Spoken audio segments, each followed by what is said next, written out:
yang membuat seringkali antara pemimpin yang dipimpin itu tidak nyambung, karena kita membesarkan pemimpin, melupakan yang dipimpin. Bismillahirrahmanirrahim. Assalamualaikum warahmatullahi wabarakatuh. Selamat datang di ruang kedaulatan rakyat, di mana kebebasan berekspresi tak boleh dibungkam. Sahabat asyik dahsyat ini, Anies Rashid Baswedan terus sebagai trending topik dalam situasi apapun. Memang fenomenal ini orang ya. Nah, sekarang sebentar lagi mau ada Munas pemilihan Ketua Umum P3, dan diharapkan untuk mau menjadi Ketua P3 ini oleh Romahur Muzi. Padahal P3 kemarin sih nggak dukung Anies ya. Cuman ya kan pasti melihat track record, kepribadian, dan tentu prestasi tentunya. Diharapkan menjadi ketum P3 oleh P3 ya. Anies Baswedan digadang-gadang jadi ketua umum P3. Ketua Majelis Pertimbangan P3, kalau di PKS itu Majelis Suro kali ya. Romahur Muzi mengatakan partainya terbuka bagi siapa yang ingin memimpin P3. Ia menegaskan siapapun tokoh bisa gabung ke dalam partai berlogo Ka'bah itu, sepanjang punya irisan pemikiran yang sama.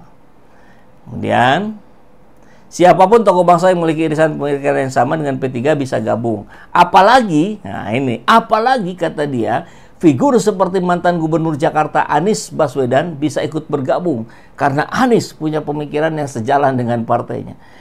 Bisa iya, bisa tidak ya. Bisa iyahnya ya karena bagaimanapun Anies warna Islamnya kuat gitu. Dan P3 kan partai Islam. Saya kira di titik itu kesamaannya. Tapi dalam keberanian untuk berpegang teguh, berada di jalur, tidak masuk ke kolamnya lawan, nah ini yang beda. P3 kan tampaknya belum ada sejarah berada di luar pemerintahan ya, selalu mengekor. Tapi ya nggak tahu kalau Pak Anies menerima misalkan, kan bisa jadi berubah warna P3 kan. Tergantung pemimpinnya. Apalagi Pak Anies yang pemikirannya banyak sejalan dengan P3. Banyak sejalan berarti tidak semua ya, tapi banyak yang sejalan. Ini yang menurut Gus Romi. Ya. Maka ini sudah ada ya harapan dari P3 agar Anies menjadi ketum P3 ya. Nah, kemudian ini sempat direspon juga ini oleh Jubir Anies Baswedan, Bang Syahrin Hamid. Nah, ini tulisannya agak ketutup nih, saya agak susah juga tadi nyoba ngapusnya. Anies masuk bursa calon ketum P3, Jubir akui ada komunikasi dengan internal P3. Jadi sudah ada komunikasi, artinya ini bisa dibahasakan. Dari pihak P3 sudah ada harapan, keinginan mengajak Anies untuk gabung ke P3 dan menjadi ketum P3. Nanti gabung lagi sama Sandiaga Uno itu. Nah, ini agak ketutup tulisannya, tapi saya sudah baca tadi sebelumnya, kita sudah bisa tangkap lah ya. Nama Anies Baswedan masuk bursa ketum P3. Dan menurut Bang Syahrin sudah ada komunikasi antara Pak Anies Baswedan dengan internal dari P3. Ia menyebut sosok Anies sudah memiliki hubungan baik dengan tokoh P3. Menurutnya Anies mengapresiasi namanya masuk dalam bursa caketum P3. Ya butuhlah, P3 ini butuh didongkrak oleh tokoh. Kalau tokohnya sekali berAnies, wah saya yakin cepat itu naiknya. Anies punya hubungan baik dengan hampir semua tokoh P3. Terkait wacana itu, Anies memberi apresiasi, tapi sambil menekankan bahwa sekarang sedang fokus dalam kegiatan-kegiatan sosial kemasyarakatan.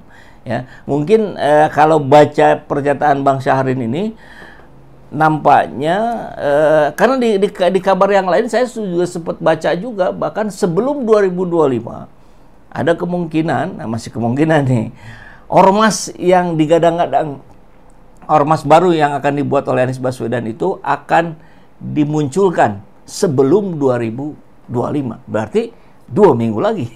Tentu saya kira bukan Indonesia Mengajar, Indonesia Turun Tangan dan segala macam, itu ormas juga, buatan Pak Anies juga dan kawan-kawan. Tapi kan itu sudah ada. Nah, yang baru ini yang akan mengakomodir seluruh fans, seluruh loyalis Anies Baswedan di Indonesia.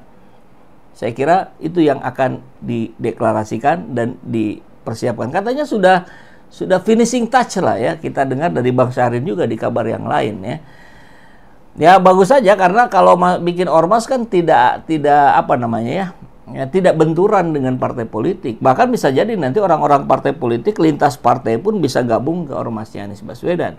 Saya kira itu strategisnya membuat ormas. Kemudian kalau bikin partai kan kita tahu luar biasa sulitnya, butuh berapa puluh triliun barangkali, dan itu kita pastikan Pak Anies nggak punya duit sebesar itu.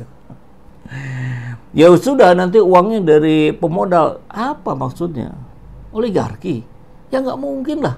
Kemarin yang Pak Anies lakukan di Jakarta saja itu melawan oligarki kok gitu. Reklamasi segala macam. Kan lepasnya Pak Anies sekarang kemungkinannya malah muncul lagi. Mudah-mudahan Pram Rano teguh ya dengan janjinya melanjutkan program-programnya Anies Baswedan. Kalau tidak, ya kita sikat juga. Gitu ya. Anies mengapresiasi proses kaderisasi ataupun regenerasi kepemimpinan itu dilaksanakan secara demokratis dan bernilai. Syarat menjadi pemimpin itu ada yang dipimpin. Tidak ada pemimpin kalau tidak ada yang dipimpin. Nah, kesalahan selama ini kita hanya membesarkan pemimpin tanpa membesarkan yang dipimpin. Anies Rashid Baswedan. Keren. Kita dengerin ya. Ini mendasar sekali untuk dikerjakan. Dan saya sering ingatkan, pelatihan-pelatihan kepemimpinan itu sering melupakan prinsip dasar. Seseorang disebut pemimpin, syaratnya apa, Bapak Ibu?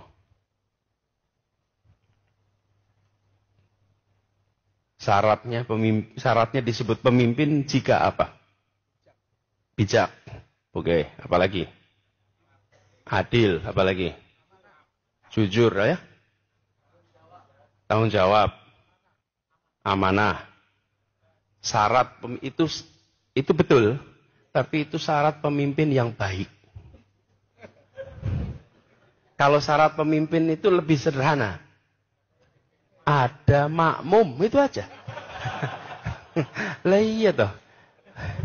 Panjenengan berdiri di sajadah, di mihrab ini. Oke, tempatnya imam. Sholat sendirian, imam itu. Boleh nggak disebut imam? Nah, jenengan disebut imam jika apa? Nah itu dia. Jika ada makmum. Kalau tidak ada yang menjadi makmum, nggak ada itu namanya imam. Nah, hampir semua pendidikan kepemimpinan kita tidak menekankan soal makmum, tapi menekankan soal karakter pemimpin yang baik. Saya tanya nih, ketua preman di terminal itu pemimpin bukan? Pemimpin. Baik apa tidak? Tidak. Tapi pemimpin bukan? Pemimpin. Nah, kita harus menunjuk. Kenapa? Yang membuat seringkali antara pemimpin yang dipimpin itu tidak nyambung, karena kita membesarkan pemimpin, melupakan yang dipimpin. Dan setiap kali kita bicara kepemimpinan, seakan-akan ini tentang satu orang. Ini adalah tentang satu kelompok jamaah.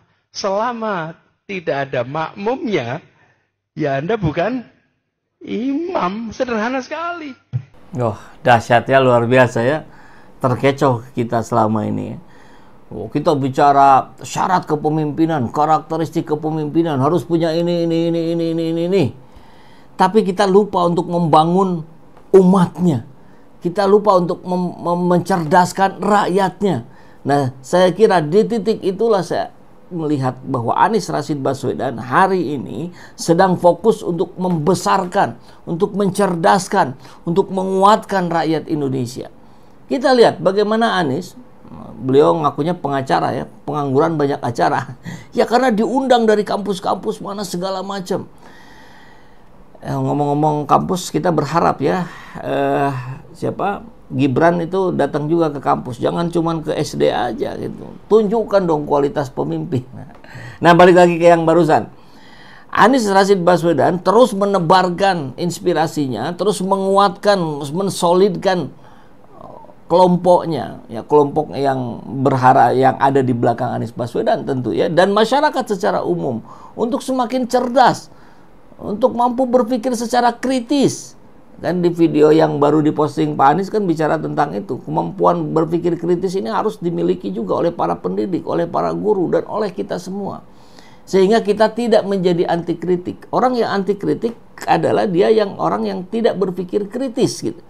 Kalau orang berpikir kritis, dia tidak akan anti kritik. Dia akan menganggap kritik itu sebagai obat, sebagai jamu gitu. Walaupun pahit, tapi itu menguatkan, mengobati tubuh kita, mengobati cara berpikir kita dan seterusnya.